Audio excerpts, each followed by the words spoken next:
Dans le même registre, dans les finales de pion avec pion bloqué, nous allons essayer d'étudier cette nouvelle position, qui est une position très similaire à celle que nous venons de voir, avec la seule différence, c'est que les pions ont avancé d'une case. Le pion blanc n'est plus sur G4 et il est sur la case G5, et le pion noir est sur la case G6.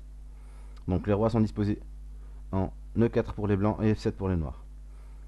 Donc, comme d'habitude, les cases critiques du pion G5 sont les cases F6, F6, E6, D6 et D7. Donc si le roi blanc arrive à occuper l'une de ces cases, il va sûrement gagner le pion G6. Bien sûr, les blancs autrés vont occuper la case D5 et prendre ainsi l'opposition en diagonale avec le roi noir.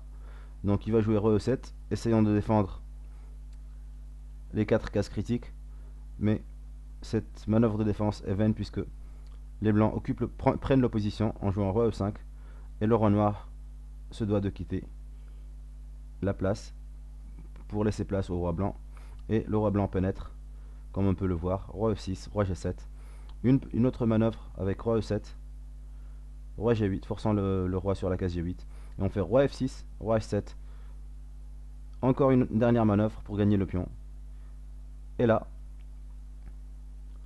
le pion G6 tombe. Mais dans le premier exemple qu'on a vu, quand le roi blanc a capturé le pion G5 et le roi noir a pris l'opposition sur la case G7, la position était théoriquement nulle. Là maintenant, la différence c'est que le pion blanc est sur la case G5. Il a traversé la quatrième rangée, donc il est sur la cinquième rangée. Et nous savons que la règle dit que les cases clés de ce pion sont les 3 cases juste en face de lui. Donc sont les cases A6, G6 et F6. Et nous savons d'ores et déjà que cette position est gagnante pour les blancs. Donc, même si le roi noir vient sur la case G8, les blancs bien sûr vont sur la case H6 et la position devient tout de suite gagnante puisque les blancs forcent la promotion du pion.